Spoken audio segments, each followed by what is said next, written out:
नमस्कार विद्यार्थी मित्रांनो, ऑफिसर अकॅडमी या ऑनलाईन प्लॅटफॉर्मवरती मी सर्व विद्यार्थी मित्रांचं सहर्ष स्वागत करतो. रविवार दिनांक 17 मे रोजी STI मुख्य परीक्षेचा पेपर झाला आणि या पेपरमध्ये आपण शिकवलेल्या लेक्चर सिरीज मधले जवळपास 15 ते 20 क्वेश्चन लेक्चर सिरीज मधले ऍज इट इज पडलेले आहेत.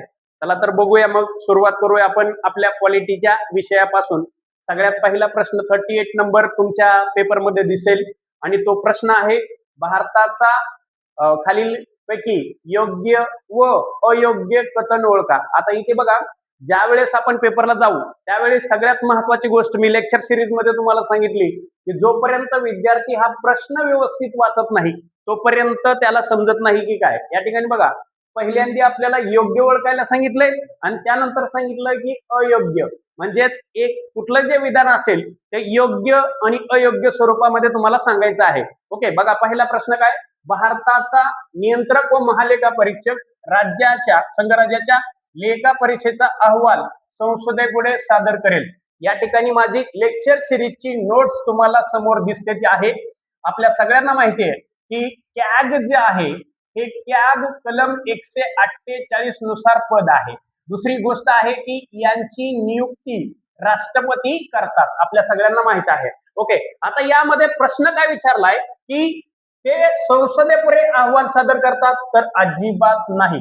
या ठिकाणी माझ्या नोट्स मध्ये तुम्ही बघू शकता की केंद्र व राज्याच्या लेखा पुस्तिकेमध्ये राष्ट्रपतींना शिफारस करतात, संसदेपुढे सादर करत नाही राष्ट्रपतींना, म्हणजे हे विधान अयोग्य आहे. त्यानंतर बघा, भारताचा लेखा परीक्षक हा एखाद्या राज्याच्या लेखाविषयी अहवाल राज्याच्या विधानसभेत सादर करेल, हे सुद्धा विधान कसं आहे तर चुकीचं आहे. म्हणजे या ठिकाणी आपण बघू शकतो की हे दोन्ही विधानं कशी आहेत, अयोग्य आहेत. एकदम इजी क्वेश्चन आहे. महालेखा परीक्षेच्या बाबतीत बाकीच्या एक्झाम मध्ये काय विचारले तर कलम विचारले, कलम 148. नियुक्ती विचारली, कोण करतात, राष्ट्रपती. बडतर्फ कोण करतात, राष्ट्रपतीच करतात. अत्यंत महत्वाचं पद भारत देशात मानलं जातं का, कारण जेवढे पण भारत देशामध्ये घोटाळे ओपन केलेले आहेत ते कॅगने ओपन केलेले आहेत, म्हणून हे भारतातलं सगळ्यात महत्वाचं पद मानलं जातं. त्यानंतर भारतातलं महत्वाचं पद आहे, येणाऱ्या काळात प्रश्न विचारला जाऊ शकतो, ते म्हणजे महान्यायवादी, कलम 76. हे सुद्धा एखाद्या लेक्चर सिरीज मध्ये नक्कीच प्रश्न विचारला जाईल आणि विचारला गेलेला सुद्धा आहे. ओके, या ठिकाणी दुसरा प्रश्न 39. बघा, प्रश्न नीट रीड केल्यानंतर आपल्याला जाणून येतं खालीलपैकी कोणती संविधान दुरुस्ती ही मूलभूत हक्काच्या संबंधित आहे. ओके, आता मूलभूत हक्क ज्यावेळेस आपण आर्टिकल वाचतो तर आर्टिकल मध्ये 1 ते 4, 5 ते 11, 12 ते 35, 36 ते 51, 51, 52 ते 152, 153, 237, 238, 39, 39 ते 42, 42 ते 43, 43, 43, 44 ते 44, 45 ते 264, 264 300, 301 ते 308, 308 ते 324, 324 ते 30, 31 ते 42, 43 ते 51, 52 ते 60, 61 ते 67, 368, 370, 371 ते 92, 393 ते 395 असे राज्यघटनेमध्ये टोटल 24 विभाग आहेत. आपल्याला माहिती आहे फंडामेंटल राईट्स कुठे येतात, फंडामेंटल राईट्स येतात 3 मध्ये, विभाग 3, 12 ते 35. आता या ठिकाणी आपण जर बघितलं तर 42वी घटना दुरुस्ती अत्यंत महत्वाची आहे, 1976 साली झालेली. ओके, ती फंडामेंटल राईटच्या रिलेटेड आहे. त्यानंतर 84 येईल का, नाहीये. ओके, तर या ठिकाणी येणार आहे 86वी घटना दुरुस्ती, म्हणजेच काय उत्तर येणार आपलं ए आणि डी. अत्यंत इजी क्वेश्चन आहे, एकदम सोपा क्वेश्चन या रिलेटेड विचारलेला आहे, म्हणजेच काय की अत्यंत महत्वाचा प्रश्न मांडला जातो आणि तो अत्यंत महत्वाचा प्रश्न या ठिकाणी तुम्हाला दिसेल. ओके, दिलेले घटना दुरुस्ती 42 आहे, 44 आहे, 86 आहे, 97 आहे, पण आपल्याला या ठिकाणी बघायचंय 42 आहे, 86 आहे. ओके, त्यावरती तुम्हाला क्वेश्चन विचारलाय आणि या ठिकाणी 42 आणि 86चा उत्तर तुम्हाला लेक्चर सिरीज मध्ये दिसून येईल. अगदी सोपा प्रश्न आहे. ओके, त्यानंतर हा देखील एक महत्वाचा प्रश्न आहे, कलम 20 फंडामेंटल राईटच्या संदर्भात. ओके, आता हे आहे कलम 20 काय सांगतंय, गुन्हेगारांना एखादी शिक्षा झाली तर त्याला सुद्धा संरक्षण मिळतंय. ओके, आता इथे बघतोय कलम 20 काय सांगतंय, गुन्ह्यापासून संरक्षण. ओके, आणि या ठिकाणी विचारले अनुच्छेद 20 अपराधाबद्दल संरक्षणाच्या संबंधी योग्य कथन ओळखा. ओके, मग यामध्ये काय, एकाच अपराधात एकापेक्षा अधिक वेळा कोणत्याही व्यक्तीवर खटला चालवणार येणार नाही, त्याला शिक्षा दिली जाणार नाही. ओके, राईट आहे. दुसरं काय आहे, कोणत्याही अपराधाचा आरोप झालेल्या कोणत्याही व्यक्तीवर स्वतः विरुद्ध साक्षीदार होण्याची सक्ती केली जाणार नाही. राईट. ओके.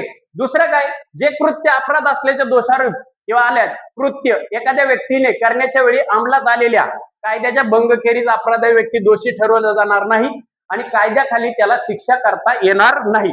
मग या ठिकाणी ए आणि बी आपल्याला काय दिसतंय, राईट दिसतंय. ओके, म्हणजेच काय ह्या ठिकाणी बघू शकता तुम्ही कलम मध्ये सुद्धा दिलेला आहे.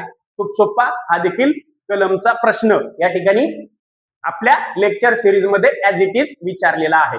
ओके, त्याच्या पुढे आहे कलम 19 फंडामेंटल राईट्स मध्ये आपल्याला नेहमी प्रश्न विचारला जातो. कलम 12 ते 35 हे जे आर्टिकल्स आहेत विभाग 3 मध्ये येतात. भाग 3 हे टोटली पाठ करायचे आहेत. ओके, कलम 14 कायद्यापुढे समानता, 15 धर्म भेदभाव मनाई, 16 सार्वजनिक सेवा संधी, 17 अस्पृश्यता नष्ट करणे, 18 शोषणाविरुद्ध हक्क, 19 जर आपण बघितलं तर अभिव्यक्ती स्वातंत्र्य, यामध्ये 20 गुन्ह्यापासून संरक्षण, 21 शिक्षण हक्क, हे जे आर्टिकल्स आहेत 24 बालकामगार मनाई, हे टोटल आर्टिकल तुमचे पाठ असायलाच पाहिजे. या ठिकाणी बघा कलम 19 विचारलंय. ओके, कलम 19 आपल्या लेक्चर सिरीज मध्ये सुद्धा मी दिलेला आहे. बघा कलम 19 कशाच्या संदर्भात आहे, तर स्वातंत्र्याच्या संबंधित आपल्याला 6 हक्क दिलेले आहेत आणि तेच ऍज इट इज या ठिकाणी तुम्हाला पाहायला मिळतील.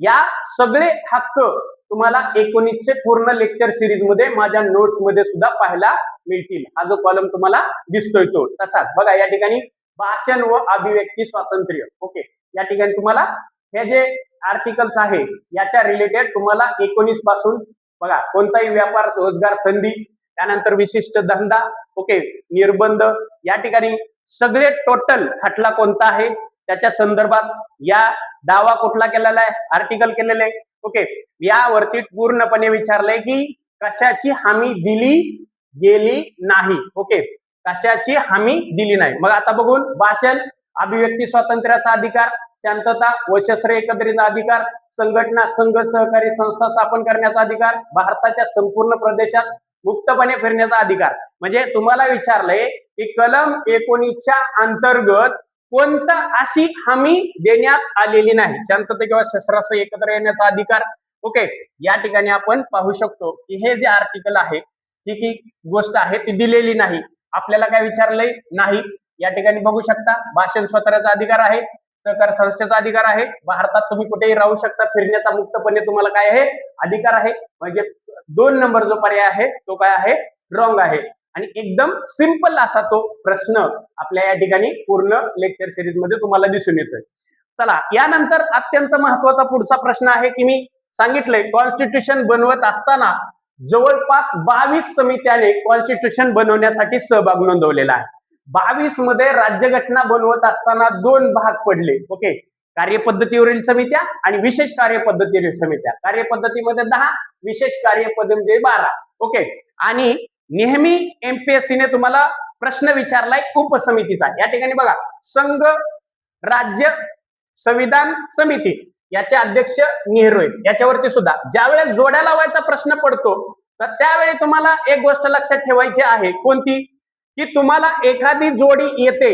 ओके, आता या ठिकाणी मूलभूत हक्क समिती सरदार वल्लभभाई पटेल, सोपं आहे. सुकाणू समिती जर आपण बघितलं तर डॉक्टर राजेंद्र प्रसाद. म्हणजे पर्यावरण सुद्धा तुम्ही उत्तर काढू शकता. ओके, एकला जर गेलं तर 3, एकला 3 किती ठिकाणी आहे. ओके, या ठिकाणी एक आहे, या ठिकाणी एक आहे, राईट. आता बघितलं बी. आता आपल्याला बी च माहित नाही. समजा बी ला काय दिलंय 2. ओके, वित्त व टाप समिती, राईट. ओके, त्यानंतर याकडे हक्क समिती दिलेली आहे, त्याला काय दिलंय 1. सुकाणू समिती के.एम. मुन्शी, म्हणजेच पर्याय क्रमांक 3 हे तुमचं काय आहे, आन्सर आहे. जोड्या लावायचा प्रश्न हा तुम्ही नेहमी 4 मध्ये एक जरी पर्याय आला तरी तुम्हाला ते आन्सर करता येतं. मूलभूत हक्क समिती असेल, उपसमिती असेल, स्टाफ समिती असेल, या जर आपण लेक्चर सिरीज मध्ये गेलो तर या ठिकाणी लेक्चर सिरीज मध्ये या तुम्हाला टोटल 22 समित्या या ठिकाणी ऍज इट इज दिसतील, जी मी लेक्चर सिरीज मध्ये शिकवलेल्या आहेत. ओके, आता बघा या ठिकाणी सुकाणू समिती आहे, डॉक्टर के.एम. मुन्शी कार्यपद्धती समिती आहे, गृह समिती आहे, हिंदी भाषा समिती आहे, वित्त व टाप समिती आहे, त्यानंतर बिझनेस ऑर्डनरी समिती आहे. सगळ्या समित्या ज्या दिलेल्या आहेत, मसुदा समिती आहे. ओके, संघ राज्य घटना समिती आहे, नेहरू त्याचे अध्यक्ष. पूर्णपणे डिटेल्स तुम्ही त्या ठिकाणी पाहू शकता. याची सर्व डिटेल्स म्हणजे ज्या 22 समित्या सांगितल्यात त्याची सगळी डिटेल माझ्या लेक्चर सिरीज मध्ये तुम्हाला पाहायला मिळेल. ओके, त्यानंतर हा घटक राज्याचा एक प्रश्न पडलेला आहे, तो आहे की आता हा लेक्चर सिरीज मध्ये शिकवलाय पण नोट्स मध्ये नाहीये. खालील पैकी योग्य कथन ओळखा असा प्रश्न पडलाय. या ठिकाणी बघू शकतो, विधानसभा अध्यक्ष किंवा उपाध्यक्ष म्हणून पद धारण करणारा सदस्य विधानसभेच्या त्यावेळच्या सर्व सदस्यांच्या बहुमताने पारित झालेल्या विधानसभेच्या ठराव्या आधारे पदावरून दूर केलं जाऊ शकतं. ओके, म्हणजे हे राईट आहे. जर एखादा विधानसभा अध्यक्ष झालाय, ओके, सर्वात महत्वाची गोष्ट आहे लक्षात ठेवा की जर एखाद्या व्यक्तीला विधानसभा अध्यक्ष व्हायचं असेल तर त्या व्यक्तीला विधानसभेवर निवडून येणं बंधनकारक आहे. एकच असं भारत देशात सदन आहे की त्याचा अध्यक्ष त्या सदनावर निवडून येत नाही. Very IMP question. म्हणजे कोणतं सदन आहे भारतात? राज्यसभा. राज्यसभा सदनाचा अध्यक्ष हा उपराष्ट्रपती असतो, तो त्या सदनावर निवडून जात नाही. कलम नंबर 64 नुसार उपराष्ट्रपती हे राज्यसभेचे पदसिद्ध अध्यक्ष असतात. अन्यथा भारत देशात जेवढी पण सदन आहेत, लोकसभा असू द्या, विधानसभा असू द्या, विधान परिषद असू द्या, अध्यक्ष होण्यासाठी त्या व्यक्तीला त्या सदनावर निवडून येणं बंधनकारक आहे आणि त्याला ठरावाच्या आधारे दूर सुद्धा केलं जाऊ शकतं. राईट. बी, आता अनुच्छेद 179च्या आधारे जर बघितलं तर कोणताही ठराव मांडण्याचा उद्देश असल्याबद्दल निदान 14 दिवसाची नोटीस आल्याखेरीज मांडला जाणार नाही. अगदी हे सुद्धा विधान बरोबर आहे. म्हणजे काय की एखाद्या व्यक्तीला पदावरून दूर करायचं असेल तर त्याला 14 दिवस अगोदर नोटीस दिली जाते. दुसरी गोष्ट, पदावरून जर तो व्यक्ती दूर झाला तर तो ठराव नापास झाला तर 6 महिने मांडता येत नाही. लक्षात ठेवा, हा देखील MPSCचा सगळ्यात महत्वाचा प्रश्न आहे.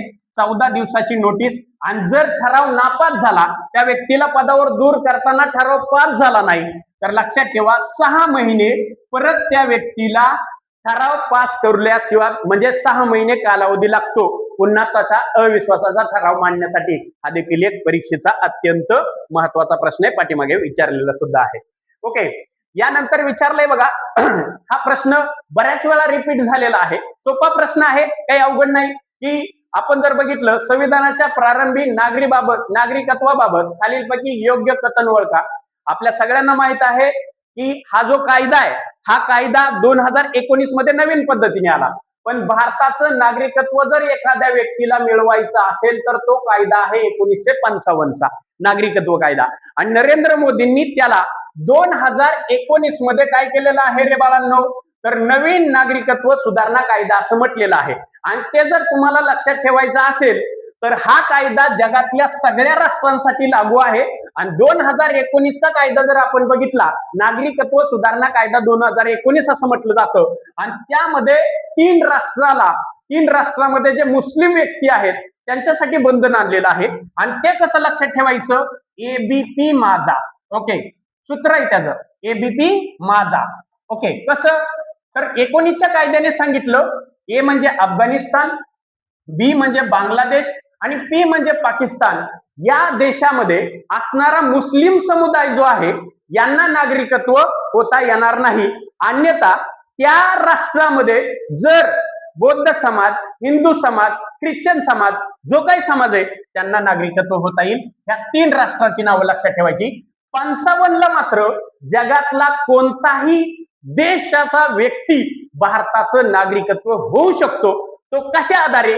तर त्याला मिनिमम भारतामध्ये 15 वर्ष राहावं लागेल आणि मग भारताचं नागरिकत्व मिळतं. उदाहरण आपल्याकडे आहे की पाकिस्तानचे गायक आदनाम सामी यांनी 2001 साली भारताकडे ऍप्लिकेशन केलं होतं की मला भारताचं नागरिकत्व पाहिजे. 2016ला भारत देशाने त्या आदनाम सामी गायकाला भारताचं नागरिकत्व दिलेलं आहे. ओके, पण त्या कायद्याने कलम 1955च्या नागरिकत्व कायद्याने. आता या ठिकाणी काय विचारलंय की नागरिकत्व व्हायचंय तर कसं? योग्य कथन. ओके, जी व्यक्ती भारताच्या राज्य क्षेत्रात जन्मलेली आहे, बरोबर, म्हणजे तुम्ही भारतात कुठेतरी एका ठिकाणी जन्मला पाहिजे, राईट. जिच्या माता पित्यापैकी कोणीतरी एक भारताच्या राज्यात बनायला पाहिजे. म्हणजे आपलं पूर्वज, समजा मी अमेरिकेला राहतोय पण माझे आजोबा कुठले? भारतातले, तर मला नागरिकत्व मिळतंय. ओके, जी व्यक्ती प्रारंभच्या लगतपूर्वी किमान 7 वर्ष इतका काळ भारताच्या सामान्यतः निवासी असायला पाहिजे. ओके, किमान अशी व्यक्ती भारताचं नागरिकत्व होऊ शकते. आता ए आणि बी राईट आहे, अगदी बरोबर आहे, पण हे विधान चुकीचं आहे. ओके, या ठिकाणी मी तुम्हाला सुरुवातीला सांगितलं होतं की किती वर्ष नागरिकत्व पाहिजे राहण्यासाठी. 15 वर्ष भारतात तुम्ही राहिला पाहिजे असा 1955चा कायदा म्हणतोय. म्हणजे तिसरं विधान काय बाळांनो, चुकीचं आहे. 15 वर्ष भारतात तुम्ही राहायला पाहिजे. ओके, आता हा एक महत्वाचा प्रश्न अनेक वेळा रिपीट झालेला आहे, काही अवघड नाहीये तो क्वेश्चन. ओके, आता पंचायत राजचा क्वेश्चन आहे, बऱ्याच वेळा शिकवलाय मी, पण ह्या समित्या तुम्ही बघितल्या तर ह्या महाराष्ट्रातल्या समित्या आहेत.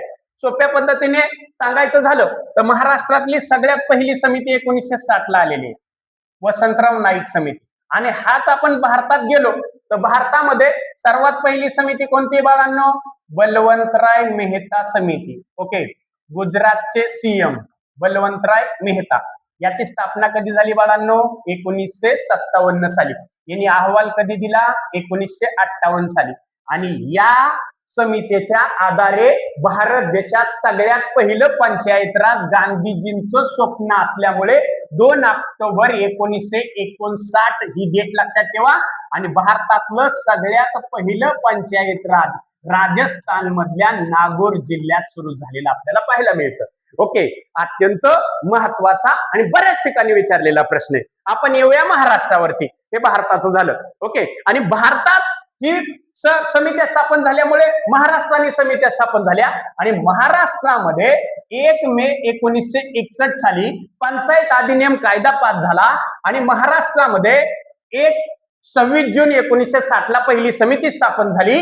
आणि महाराष्ट्रामध्ये 1 मे 1962 ला सगळ्यात पहिलं पंचायत राज सुरू झालं.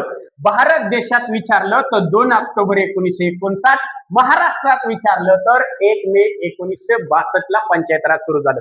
या ठिकाणी पाहू शकतो की वसंतराव नाईक समिती 1960 ला. आता 1 ला 2 किती ठिकाणी आहे? ओके, 3 ठिकाणी आहे, 3 आणि 4. चला, आता अशोक मेहता विचारले. अशोक मेहता 1977 ची समिती आहे. मग या ठिकाणी 2 आणि 1, अरे बापरे, हे 2 पर्याय सेम आले. आता आपल्याला बोंगीरवार समिती बघावी लागेल. ओके, त्यावरती क्वेश्चन बोंगीरवार समिती आणि पीबी पाटील समिती. राईट. आता बोंगीरवार समिती कधी आहे? 84 ची आहे.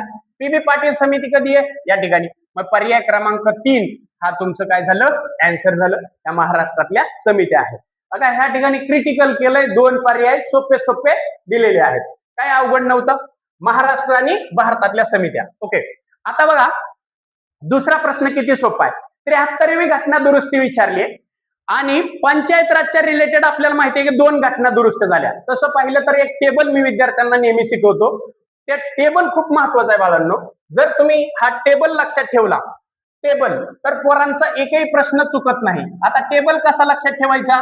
73वी घटना दुरुस्तीने पंचायत राज सुरू झालं, म्हणजेच जिल्हा परिषद, पंचायत समिती आणि गावात पंचायत. आता 74वी घटना दुरुस्तीने काय झालं तर नगरपंचायत, नगर परिषद आणि महानगरपालिका. आणि तिसरी एक आहे 97वी घटना दुरुस्ती. याने काय झालं? सहकारी संस्था सुरू झाल्या, त्यांना घटनात्मक स्थान मिळालं. आता यामध्ये जर आपण बघितलं तर आर्टिकलला सुद्धा एक प्रश्न विचारला जातो बरं का, पण कसा? 243A ते ओ पर्यंत हे जे आर्टिकल आहे ते याच्या रिलेटेड आहे. आता त्याच्या पुढे गेलो 243 ओ ते 243 ZG. ओके, हे कोणा? हे आहे 74वी. आता 97चं विचारात घेतलं तर 97 ला काय येत आहे? 243 ZH ते 243 ZT. आर्टिकल जर विचारलं तर हे सुद्धा तुम्ही लक्षात ठेवू शकता, अगदी सोपं आहे. आणि घटना दुरुस्त्या, आता इकडे बघा 73वी घटना दुरुस्त्या संबंधी अनिवार्य असणाऱ्या तरतुदी बघा. गावामध्ये किंवा गावाच्या समूहामध्ये ग्रामसभेचं आयोजन करणं राईट आहे. गाव, तालुका किंवा जिल्हा पातळीवरती पंचायत राज संस्था स्थापन करणं राईट आहे. गाव, ग्राम स्तरावरती ग्रामसभेला अधिकार व कार्य बहाल करणं ओके आहे. पंचायत राज संस्थेमध्ये निवडणुका लढवण्यासाठी किमान वर्ष वय किती असतं बाळांनो? 21 वर्षे. म्हणजे सर्व विधानं कशी आहेत? राईट आहेत, काहीच अवघड नाही. आपण लक्षात घ्यायचं आहे की जर समजा तुम्हाला एकदम सोपा प्रश्न विचारतो की पंचायत राजच्या रिलेटेड आपण जर बघितलं, सोपा प्रश्न कसा आहे याचं विश्लेषण सांगतो तुम्हाला की सोपा प्रश्न कसा आहे. सोपा प्रश्न कशामुळे म्हटलंय मी, तर लक्षात घ्या, नेहमी लेक्चरला मी पोरांना विद्यार्थ्यांना शिकवले की 18 वर्ष पूर्ण झालं की आपण मतदान करतो आणि पंचायत राजमध्ये तुम्हाला निवडणूक लढवण्यासाठी 21 वर्ष पूर्ण पाहिजेत. त्यानंतर जर तुम्हाला MLA व्हायचंय तर 25 वर्ष कंप्लीट पाहिजेत. त्यानंतर तुम्हाला MP व्हायचंय लोकसभेवरती 25 वर्ष पाहिजे. त्यानंतर विधान परिषदेवर जायचंय 30 वर्ष कंप्लीट पाहिजे. त्यानंतर राज्यसभेवर जायचंय 30 वर्ष कंप्लीट पाहिजे. त्यानंतर तुम्हाला एखाद्या राज्याचं राज्यपाल व्हायचंय 35 वर्ष वय पूर्ण पाहिजे. उपराष्ट्रपती व्हायचंय 35 वर्ष पाहिजेत. राष्ट्रपती होण्यासाठी सुद्धा 35 वर्ष कंप्लीट असावी लागतात. हा एजचा क्रायटेरिया सुद्धा लक्षात ठेवायचा आहे, इझिली आहे. पुढे प्रश्न आहे बघा, हा आपल्या लेक्चर सिरीजला, भारतीय संविधानातील कोणते कलम राष्ट्रीय आणीबाणीच्या काळात मूलभूत हक्क निलंबित करण्याचा अधिकार देतं? ओके, आता सगळ्यांना माहित आहे की आर्टिकल मध्ये आपण जर गेलो तर या ठिकाणी तुम्हाला सगळे नोट सिरीज दिसेल, पण या ठिकाणी आणीबाणीच्या काळात जर आपण बघितलं तर राष्ट्रीय आणीबाणी हे कलम 352 ने जाहीर होते. ठीक आहे, म्हणजेच या ठिकाणी आपण पाहू शकता पहिलाच पर्याय राईट आहे. ओके, आणि आणीबाणीच्या रिलेटेड दुसरा आर्टिकल असतं 356, पण ही राज्यातली आणीबाणी आहे. आणीबाणीच्या रिलेटेड तिसरा आर्टिकल आहे 360, पण ही आर्थिक आणीबाणी आहे. ज्या वेळेस 352 देशामध्ये लागू होतं तर मूलभूत हक्कावरती आपल्या बाधा आणू शकतं. हे अत्यंत महत्वाचा प्रश्न आहे. ओके, आर्टिकल 3 आहेत आणीबाणीच्या रिलेटेड. आता हिस्ट्रीचे प्रश्न आहेत बघा, किती सोपा आहे. कोल्हापूरमध्ये छत्रपती शाहू महाराजांनी खालीलपैकी कोणत्या समाजाला नवसंजीवनी दिली? तर या ठिकाणी आपण जर बघितलं तर आर्य समाज या ठिकाणी येत आहे.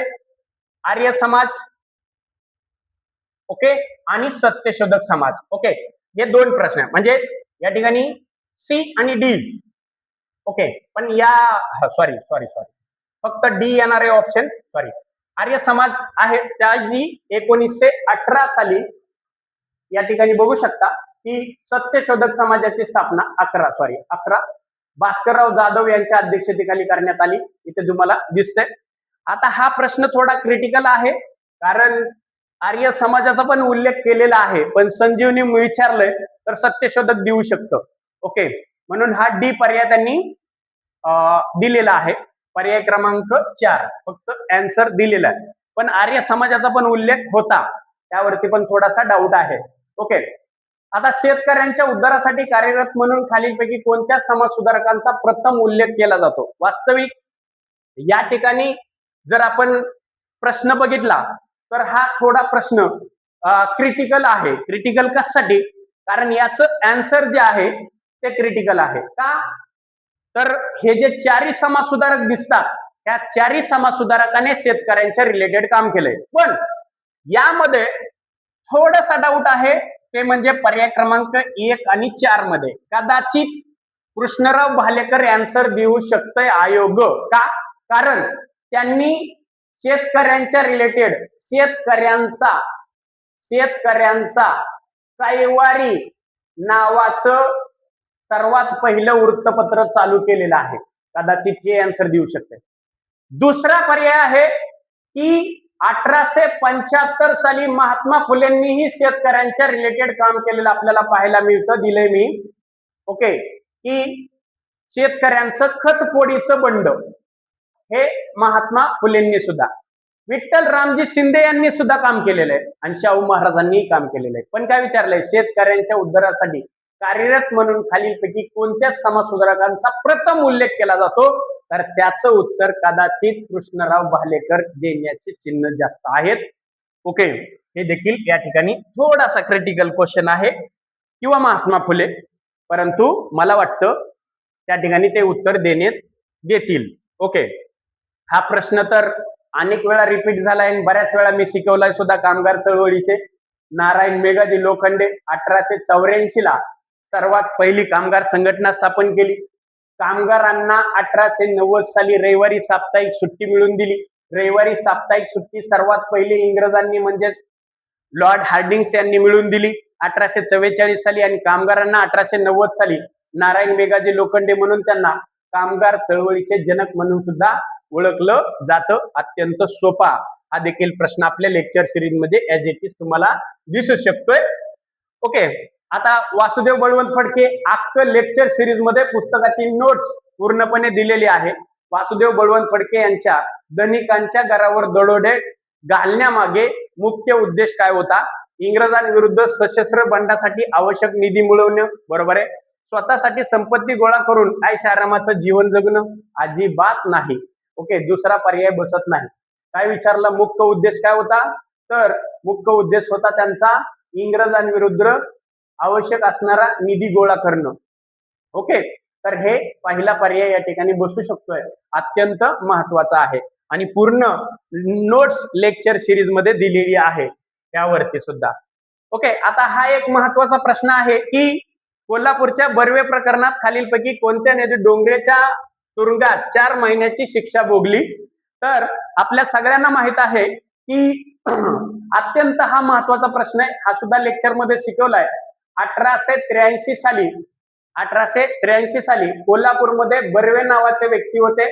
त्यांच्या संदर्भात लोकमान्य टिळकांनी केसरीतून लेख लिहिला 83 ला.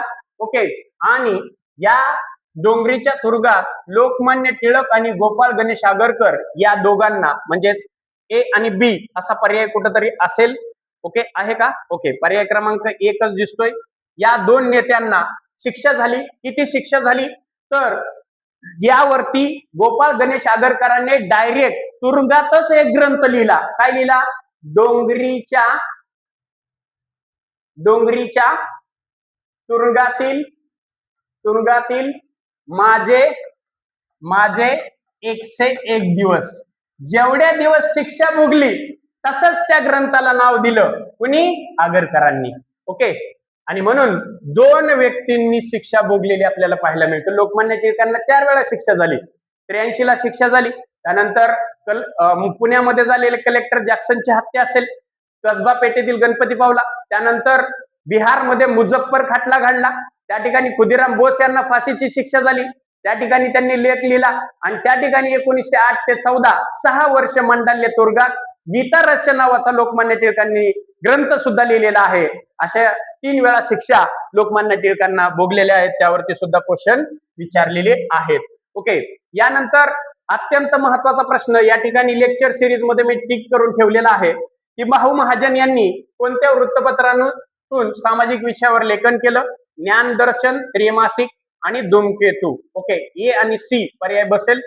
ओके, पहिलाच पर्याय आहे ए आणि सी. आणि या रिलेटेड विचारलं तर 1840 साली त्यांनी प्रभाकर नावाचं सुद्धा साप्ताहिक सुरू केलंय आणि याच्यातून लोकहितवादी यांनी, यावरही बऱ्याच वेळा प्रश्न आलाय, लोकहितवादी यांनी अनेक म्हणजे 101 शतपत्रे लिहिली. ओके, म्हणून त्याला शतपत्रे म्हणतात. इथे दिसतोय तुम्हाला. प्रभाकर त्यांनी लिहिलंय, धूमकेतू त्यांनी लिहिलंय, ज्ञानदर्शनही त्यांनी लिहिलंय आणि त्याच्या खाली गोपाळ हरी देशमुख लिहितात की प्रभाकर या साप्ताहिकातून 100 पेक्षा जास्त पत्र त्यांनी लिहिली म्हणून शतपत्रे. हा देखील प्रश्न ऍज इट इज आपल्या लेक्चर सिरीज मधनं पडलेला आहे, जसंच्या तसं. ओके, आता या ठिकाणी हा देखील आपल्या लेक्चर सिरीज मधला प्रश्न, तिघांचे फोटो तुम्हाला दिसतात. ह्या ज्या धार्मिक सुधारणा चळवळी आपण पाहायला मिळतोय, त्या धार्मिक सुधारणा चळवळीच्या रिलेटेड प्रार्थना समाज जर आपण बघितला, हे समाज मी शिकवलेत. प्रार्थना समाजाची स्थापना 1867 साली झाली. सत्यशोधक समाजाची स्थापना 1873 ला झाली. आर्य समाजाची स्थापना 1875 ला झाली. 1870 मध्ये पुन्हा सार्वजनिक सभेची स्थापना झाली. ओके, प्रार्थना समाजाची स्थापना ही तरखडकरांनी केली. सत्यशोधक समाजाची स्थापना महात्मा फुलेंनी केली. आर्य समाजाची स्थापना स्वामी दयानंद सरस्वती यांनी केली. पुन्हा सार्वजनिक सभेची स्थापना गोवा जोशी यांनी केली. न्यायमूर्ती रानडे होते, शिवराम साठे होते, सीताराम हरी चिपळूणकर या चौघांनी मिळून केली. या ठिकाणी विचारलंय या संस्थेच्या अंतर्गत कोणती कामं झालेली आहेत. ओके, तर या ठिकाणी आपण जर बघितलं, अत्यंत इझी क्वेश्चन आहे की प्रार्थना समाजाच्या बाबतीमध्ये जर बघितलं आपण तर आर्य महिला समाज या संस्थेची स्थापना त्या अंतर्गत झालेली पाहायला मिळते. म्हणजे A4 ठिकाणी, म्हणजे A4 पहिलाच पर्याय फक्त बसतोय. सत्यशोधक समाज यामध्ये 3, कोल्हापूरमध्ये प्रभावी केंद्र. आर्य समाजामध्ये जर आपण बघितलं तर कोल्हापूरमध्ये उच्च शिक्षण आणि पुन्हा सार्वजनिक सभा, खंडबंधनी चळवळ म्हणजेच पहिला पर्याय या ठिकाणी अत्यंत चोखपणे बसतोय. असे एकदम सोपे सोपे प्रश्न परीक्षेमध्ये जवळपास आपले लेक्चर सिरीज मधले 20 प्रश्न तुमच्या डोळ्यासमोर या ठिकाणी दिसतात. यानंतर अस्पृश्यांची कैफियत नावाचा ग्रंथाच्या संबंधी खालीलपैकी योग्य वितरण योग्य कथन ओळखा. आपल्याला माहित आहे अस्पृश्यांची कैफियत नावाचा ग्रंथ 1873 साली महात्मा फुलेंनी लिहिला. ओके, या ठिकाणी दिसतोय 1855 पासून महात्मा फुलेंनी ग्रंथ लिहायला सुरुवात केली. यामध्ये महात्मा फुलेंनी अस्पृश्यांची ग्रंथ पुस्तकं लिहिली. राईट. ओके, पहिला पर्याय बरोबर आहे. दुसरा आहे यामध्ये अस्पृश्यांच्या अत्याचाराची कथा त्यामध्ये आहे. बरोबर आहे. महात्मा फुले यांनी राणी व्हिक्टोरियाकडे अस्पृश्यांची कैफियत मांडली. ओके, हा थोडासा डाऊटफुल आहे, पण बघूया खाली. या कैफियतीत अस्पृश्य अन्यायास जबाबदार ब्रिटिश अधिकारीच आहेत असे राणी व्हिक्टोरिया यांनी सांगितले. रॉंग. ओके, तर हे पर्याय बसत नाही. म्हणजेच ए, बी आणि सी कुठे आहे, तर पर्याय क्रमांक 3. ओके, म्हणजेच अस्पृश्यांवरती अन्याय कोण करत होतं, तर ब्राह्मण समाज करत होता आणि त्याच्या विरोधात महात्मा फुले आवाज उठवायचे. हा पर्याय बसत नाही. चौथा पर्याय. ओके, हे 3 पर्याय बसतात. म्हणून अत्यंत इझी पद्धतीने या ठिकाणी सुद्धा तुम्ही बघू शकता की सोपे प्रश्न जवळपास 20 प्रश्न ऍज इट इज विचारलेले आहेत. ओके, तर अशाच पद्धतीने नवनवीन व्हिडिओ बघण्यासाठी नक्कीच ऑफिसर अकॅडमी या युट्यूब चॅनलला लाईक करा, शेअर करा आणि जास्तीत जास्त विद्यार्थ्यांपर्यंत शेअर करत राहा. धन्यवाद. भेटूया नवीन व्हिडिओ मध्ये.